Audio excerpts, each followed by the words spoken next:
Assalamualaikum warahmatullahi wabarakatuh. Perkenalkan, saya Dianela Kurnia, mahasiswi dari UIN Sunan Ampel Surabaya, dari Prodi Pendidikan Matematika. Saya di sini akan menjelaskan bagian dari bentuk organisasi usaha yang meliputi fungsi manajemen dan kebutuhan usaha. Langsung saja ke materinya. Yang pertama yaitu fungsi-fungsi manajemen. Apa sih fungsi manajemen itu? Fungsi manajemen adalah elemen-elemen dasar yang dijadikan acuan oleh seorang manajer dalam melakukan kegiatan sehingga tujuannya bisa tercapai. Ada pula menurut para ahli, menurut Manulang, fungsi manajemen adalah serangkaian tahap kegiatan atau pekerjaan sampai akhir tercapainya tujuan kegiatan atau pekerjaan.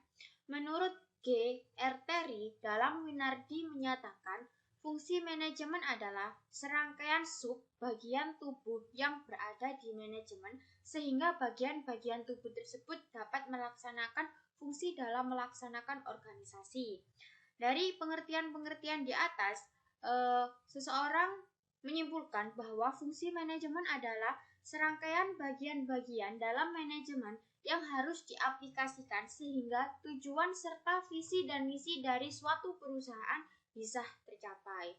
Jadi, tujuan manajemen sendiri ialah untuk tercapainya dari visi dan misi suatu perusahaan.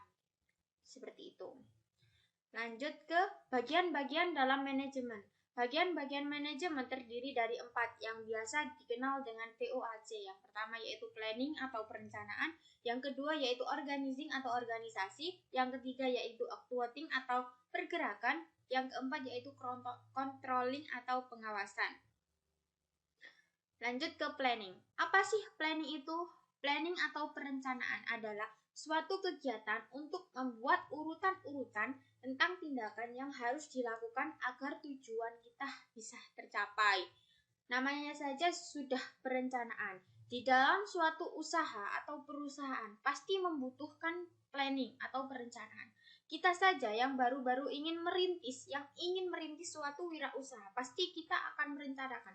Nanti usahaku seperti ini, usahaku harus begini, ada ini, gitu kan? Maka dari itu perencanaan atau planning sangat dipentingkan atau sangat diperlukan dalam kita saat berusaha atau melakukan wirausaha. Dean R. Spider Munir dan Wahyu pernah berkata, "Choose who fail to plan, plan to fail." Siapa yang gagal dalam melakukan perencanaan, sesungguhnya dia sedang merencanakan kegagalan. Jadi, kalau misalnya kita ingin membuat perencanaan, kita harus pikir matang-matang. Nanti gimana sih kalau misalnya ini terjadi ini gak ya? Jadi, selain kita merencanakan, jadi kita harus melihat sisi positifnya dan sisi negatifnya. Mempertimbangkan dulu kalau misalnya sisi positifnya itu lebih besar, maka akan kita ambil langkah itu atau perencanaan itu. Seperti itu. Selanjutnya yaitu macam-macam perencanaan. Macam-macam perencanaan di sini ada 2, ada perencanaan menurut dimensi waktu dan perencanaan dilihat dari substansi perencanaan. Perencanaan menurut dimensi waktu, yaitu ada jangka panjang, menengah, dan jangka pendek. Semua itu tergantung dari besar atau kecilnya organisasi yang ingin dibuatnya atau usaha yang sedang dijalaninya. Jadi semua itu tergantung dari organisasinya sendiri. Dikatakan perencanaan jangka panjang jika perencanaan jangka panjang biasanya memiliki jangka waktu 5-10 tahun, bahkan lebih. Sedangkan menurut dimensi waktu menengah, perencanaan jangka menengah biasanya terjadi dalam waktu 2-5 tahun. Untuk jangka pendeknya sendiri, perencanaan yang dilakukan 1-3 tahun, yang biasanya dilakukan sebagai rencana tahunan. Selanjutnya yaitu perencanaan dilihat dari substansi perencanaannya. Yang pertama ada objektif atau sasaran, di mana apabila kita ingin membuat organisasi atau perusahaan gitu ya, pasti kita itu melihat dulu, ini sasarannya untuk siapa. Apabila sasaran kita tepat, pasti banyak peminatnya dan bahkan digeluti oleh banyak orang, seperti itu. Yang kedua yaitu ada kebijakan. Nah, kebijakan di sini itu berfungsi saat kita itu ada kegagalan. Misalnya ada suatu masalah ini, maka kita itu harus berjaga-jaga. Kalau terjadi suatu hal, misal produk lagi kayak apa ya, bahan baku kita sedang naik-naiknya harganya. Jadi kita harus mengambil kebijakan, kalau misalnya terjadi ini, maka apanya yang kita turunkan atau apanya yang kita lakukan, apa yang kita lakukan. Jadi semua itu harus ada kebijakannya agar perusahaan tidak terjadi hal-hal yang tidak diinginkan. Yang ketiga ada prosedur. Prosedur, namanya saja prosedur, pasti langkah-langkah. Dalam membuat perencanaan pasti ada langkah-langkahnya, dan kita itu harus mencatat segala perencanaannya agar apa? Namanya saja juga manusia. Terkadang kita ingin melakukan sesuai tahap, tapi ternyata tidak dicatat atau prosedurnya itu tidak ada gitu loh. Bahkan kita bisa lupa semuanya. Mau sesuai urut, tapi ternyata ada satu yang terlewatkan. Itu sudah sangat fatal karena kalau perencanaan itu kita rancang dan sesuai prosedur, maka kita akan mendapatkan suatu keuntungan tersendiri. Kalau misalnya kita udah sesuai dengan rencana-rencana yang sudah direncanakan terlebih dahulu, maka dari itu prosedur juga sangat penting agar apa yang kita rencanakan bisa berjalan dengan baik dan sesuai dengan keinginan. Yang ketiga ada metode. Apabila kita ingin mendirikan suatu usaha, maka kita juga harus memikirkan metode apa yang akan kita lakukan. Misalnya kita ini membuka suatu usaha ya, kita itu tidak tahu metode apa. Waktu kita sudah mempersiapkan semuanya, tapi kita tidak punya metode, apa yang akan terjadi? Semua tidak akan berjalan dengan lancar. Oleh karena itu, sebelum kita punya usaha tersendiri, maka kita harus merencanakan semua ini dari metode, sasaran, kebijakan. Terus ada juga ukuran baku. Ukuran baku maksudnya di sini tuh bahan bakunya. Kalau ini segini, ininya seberapa? Kalau misalnya bagian ininya segini, ininya seberapa? Jadi kita itu harus tahu ukuran bakunya. Meskipun kita itu pimpinan ya, kita punya perusahaan besar, tapi kita itu harus tahu sendiri agar tidak terjadi hal-hal yang tidak diinginkan seperti itu. Jadi ukuran baku itu juga sangat perlu untuk mempertimbangkan besar atau kecilnya keuntungan itu. Oleh karena itu ukuran baku juga sangat diperlukan dalam suatu usaha. Yang ketiga yaitu anggaran dana. Anggaran dana ini juga sangat penting. Kalau misalnya kita mau usaha, pasti kita membutuhkan dana atau budget. Kalau misalnya kita tidak punya budget, dari mana kita ingin mendirikan usaha? Iya, boleh kita pinjam ke bank. Tapi kalau misalnya kita merintis dari bawah, apakah bank percaya? Oleh karena itu, budgetnya juga kita harus memikirkan. Terus kalau misalnya kita mau usaha ini, berapa sih budgetnya? Oleh karena itu kita susun dulu perencanaannya. Oh, mau beli ini. Budgetnya sekian. Oleh karena itu perencanaan budget juga sangat diperlukan. Jadi, kalian wajib melaksanakan terlebih dahulu sasaran, kebijakan, prosedurnya bagaimana, metode apa, ukuran bakunya apa aja, terus dananya berapa, semua itu perlu. Karena itu perencanaan sangat penting dalam suatu kewirausahaan atau organisasi. Selanjutnya yaitu organizing atau organisasi. Dalam suatu organisasi sendiri adalah suatu proses penentuan, pengelompokan, dan pengaturan bermacam-macam aktivitas yang diperlukan untuk mencapai tujuan, menempatkan orang pada setiap aktivitas, menetapkan wewenang yang secara relatif didelegasikan pada setiap individu yang akan melakukan aktivitas-aktivitas tersebut. Pengertian ini diambil dari Melayu 1998. Namanya saja sudah organisasi. Kalau misalnya kita di dalam lingkungan sekolah, organisasi itu pasti perkumpulan seseorang atau pengelompokan orang-orang, di mana orang tersebut memiliki tugas sendiri-sendiri. Nah, sama dengan perusahaan atau kewirausahaan, pasti ada pemimpin, ada orang-orang yang bekerja, semua itu juga ada. Hal itu juga dinamakan dengan organisasi. Di mana bentuk-bentuk organisasinya ada yang ada dua. Pertama, bentuk organisasi ditinjau dari jumlah pimpinan puncak. Dibedakan lagi menjadi dua, yaitu organisasi yang mempunyai pimpinan puncak satu orang dan juga lebih dari satu orang. Apabila organisasi yang mempunyai pimpinan puncak cuma satu orang, berarti perusahaan itu masih milik perseorangan, di mana usaha itu masih merintis pastinya. Karena apa? Dia masih mampu menghandle sendiri, berarti dia itu milik perseorangan.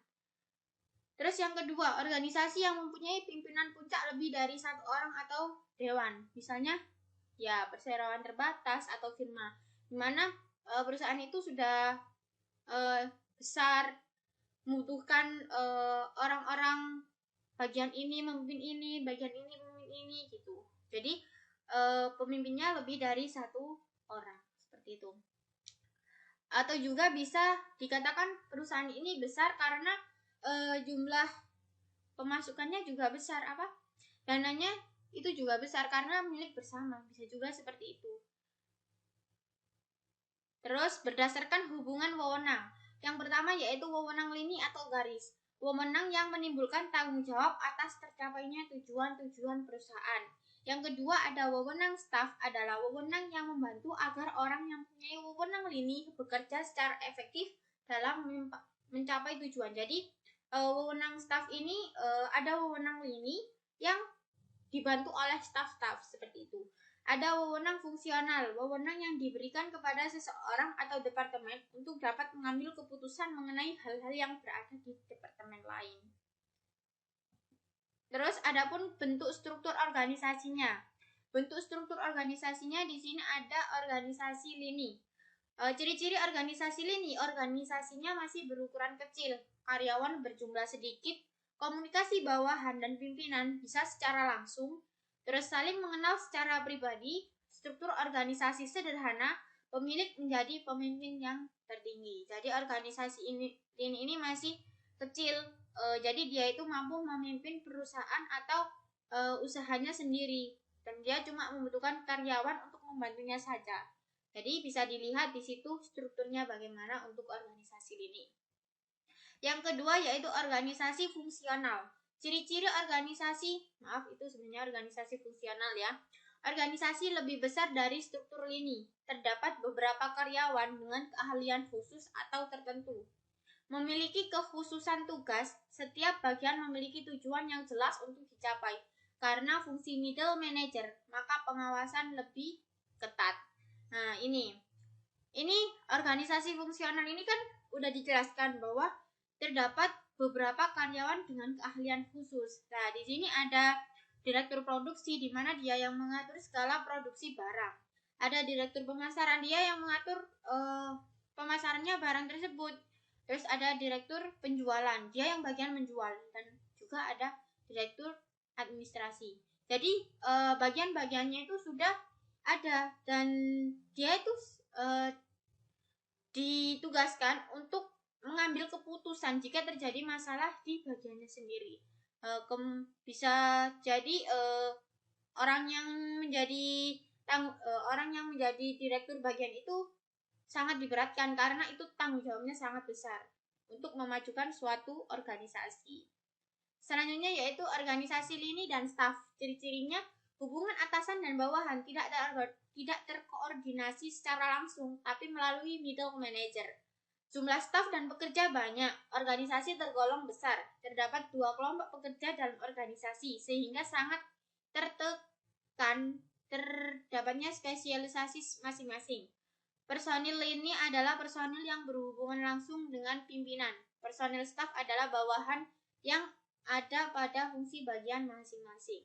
Jadi kalau misalnya dilihat dari bagannya, organisasi lini dan staf ini organisasinya sangat besar, di mana berbeda dengan organisasi lini. Kalau organisasi lini ini dari pimpinan langsung ke staf, dia bisa berkomunikasi langsung. Tapi kalau misalnya dilihat di sini, maka bisa saja pimpinan langsung ke staf. Tapi biasanya pimpinan ini terlebih dahulu menyampaikan ke staf yang di bawahnya, tidak langsung ke bawah, seperti itu.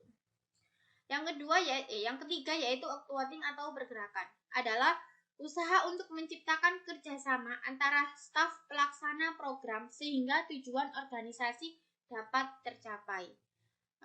Namanya saja juga pergerakan. Pasti kita itu memerlukan kerjasama untuk memajukan suatu usaha, baik antara pimpinan dengan stafnya. Tahapan dalam pergerakan ada 3, adanya motivasi sehingga timbul kesadaran dan kemauan petugas untuk bekerja dengan baik. Yang kedua, memberikan bimbingan dengan memberikan contoh yang baik.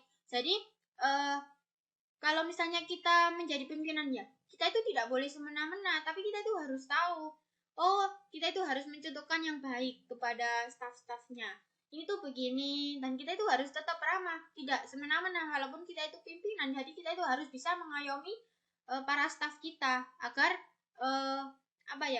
organisasi atau usaha kita bisa terlaksana sesuai dengan tujuan serta visi dan misi yang sudah direncanakan oleh usaha tadi.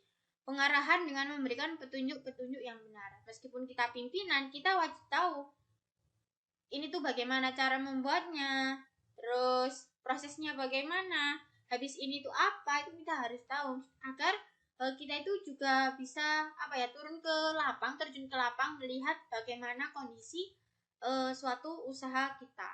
Seperti itu. Controlling atau pengawasan adalah usaha menentukan apa yang sedang dilaksanakan dengan cara menilai hasil atau prestasi yang dicapai, dan kalau terdapat penyimpangan dari standar yang ditentukan, maka segera diadakan usaha perbaikan, sehingga semua hasil atau prestasi sesuai dengan rencana.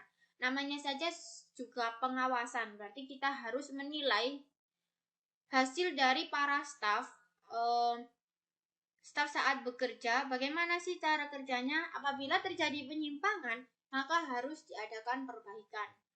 Hal itu biasanya dilakukan suatu perusahaan agar usaha yang dijalankan itu tidak terjadi hal-hal yang tidak diinginkan. Kalau misalnya ada staf yang biasanya ada yang malas-malasan, maka dari itu kita harus dilakukan pengawasan agar usaha kita tetap maju dengan tujuan serta visi dan misinya berjalan dengan lancar juga kalau misalnya ada pengawasan. Terus proses pengawasan melalui beberapa tahapan. Pertama, mengukur hasilnya. Oh iya, orang ini dapat sekian waktu hari ini, terus sekiannya hari selanjutnya dapat berapa. Oleh karena itu harus diukur hasilnya, membandingkan hasil yang dicapai dengan hasil yang diinginkan. Nah, ini yang paling penting, kita itu harus tahu perusahaan kita ini semakin hari itu semakin membaik atau memburuk. Kalau misalnya semakin memburuk, kita lihat apa sih yang terjadi gitu. Jadi kita sering membandingkan bukan berarti kita itu menginjak-injak para staf bawah kita, tidak, tapi ini juga demi kepentingan bersama juga. Karena seseorang ingin berwirausaha itu tujuannya ya satu, mencapai kesuksesan. Bukan berarti kita para stafnya seenak-enaknya saja, itu juga tidak bisa. Terus memperbaiki penyimpangan untuk mendapatkan hasil yang sesuai dengan yang diinginkan. Selanjutnya yaitu menilai kebutuhan usaha. Yang pertama yaitu kebutuhan usaha. Apa sih kebutuhan usaha itu? Kebutuhan usaha adalah hal-hal yang harus dipenuhi perusahaan untuk mendirikan dan menjalankan usaha dari awal hingga perusahaan beroperasi. Namanya saja juga kebutuhan. Pasti kebutuhan usaha, pasti kita itu perlu kan. Namanya juga mau usaha, pasti membutuhkan hal-hal yang sangat diperlukan dalam usaha tersebut. Misalnya kita mau mendirikan usaha menjahit, pasti kita membutuhkan mesin, kain. Oleh karena itu pasti kita itu harus belanja terlebih dahulu. Nah, dari sini kita akan membahas mengenai apa saja sih yang dibutuhkan dalam usaha. Kira-kira apa saja ya? Mari kita yang selanjutnya. Kebutuhan usaha yang diperlukan terdiri dari beragam jenis dan jumlah kebutuhan. Jadi jenisnya itu banyak ya pastinya, dan jumlahnya juga pasti cukup banyak. Yang kedua yaitu menentukan komponen harga setiap jenis kebutuhannya. Jadi harganya juga perlu untuk di list. Kalau bisa kita itu harus tahu sendiri harganya ini tuh berapa. Kalau misalnya besok tetap atau naik atau bahkan turun. Kalau misalnya kita lagi turun, berarti nanti hasilnya juga kita harus turunkan. Jadi menyesuaikan juga. Terus biaya kebutuhan usaha dibedakan menjadi 3. Ada biaya prainvestasi, biaya aktiva tetap, dan biaya operasional. Biaya prainvestasi ini biaya yang akan dikeluarkan perusahaan dalam rangka memulai suatu usaha. Jadi kalian untuk yang ingin buka suatu usaha jangan semena-mena ya.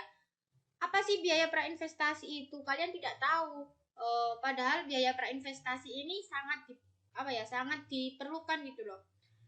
Kita harus terjun ke lapang, mencari surat perizinan.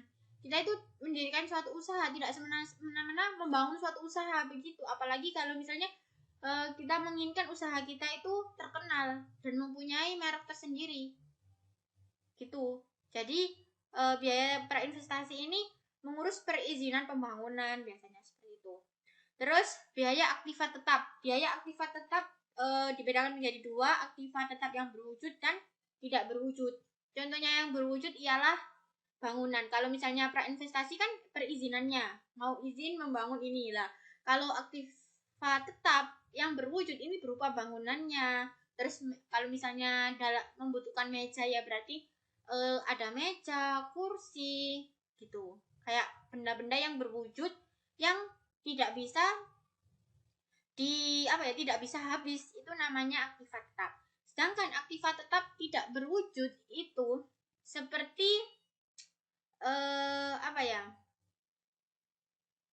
kayak pembayaran pajaknya, seperti itu, pajak bangunannya gitu. Seperti itu, kurang lebih seperti itu.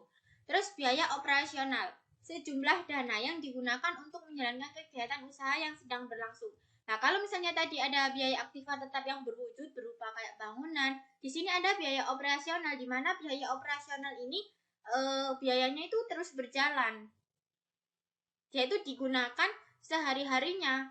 Contohnya kita lagi membuka usaha menjahit gitu kan, maka biaya operasionalnya itu bisa berupa kain, benang, jarum, terus kancing, bisa kan seperti itu, karena dia itu bisa habis dan kita juga dapat mendapatkan uangnya dari terjualnya barang-barang itu yang udah habis. Seperti itu. Kalau biaya aktiva tetap itu bisa berupa mesin, terus bangunannya, gimana dia itu tetap bendanya itu tidak bisa dijual tapi bisa dimanfaatkan terus-menerus. Seperti itu. Itu yang bedanya aktiva tetap sama biaya operasional. Ini contoh dari usaha saya yang sebelumnya udah saya lakukan tapi tidak berjalan dengan lancar. Berjalan sih sebenarnya, tapi karena ada kesibukan lain dulu itu, karena saya ini melakukan usaha berdua, biaya lebih tepatnya itu belanja online. Jadi biaya rancangan kebutuhan usaha online saya itu dulu itu tidak ada yang namanya prainvestasi, karena ini masih bersifat mereknya itu masih merek orang lain dan saya cuma menyalurkan seperti itu.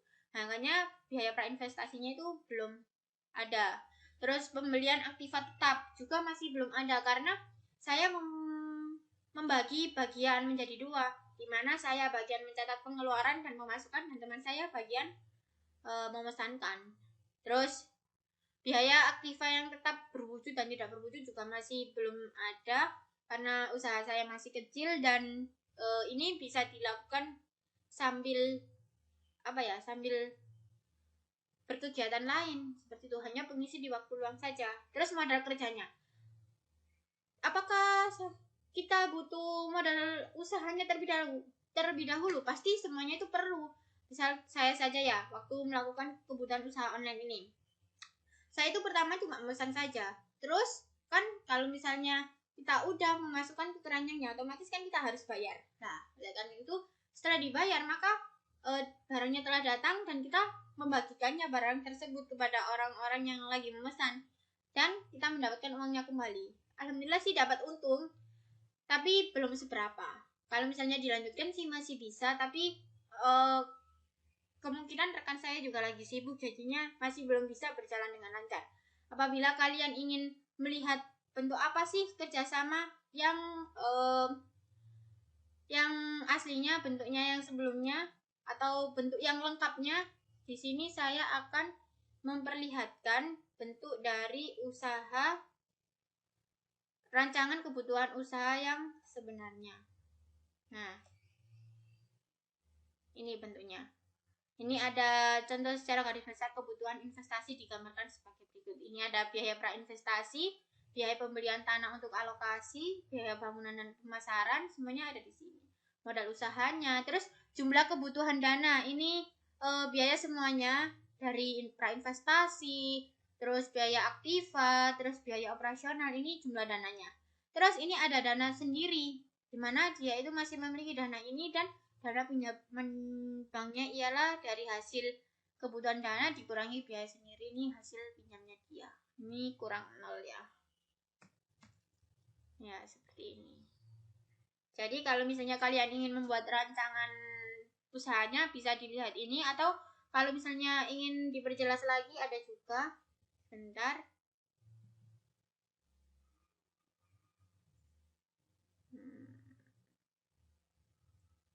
Ini ada contoh terlengkapnya. Nah, ini ada biaya prainvestasi, pembelian aktiva tetap berupa biaya pembelian tanah, bangunan kantor, kios, gedung, dan banyak juga pembelian peralatan, gas kantor. Ini ya, bisa dilihat. Nah, seperti ini. Oke, sekian dari saya. Apabila ada yang kurang tepat, mohon maaf karena saya di sini juga masih belajar. Jadi setidaknya semoga ilmu yang saya berikan bisa bermanfaat untuk kalian semua. Terima kasih. Wassalamualaikum warahmatullahi wabarakatuh.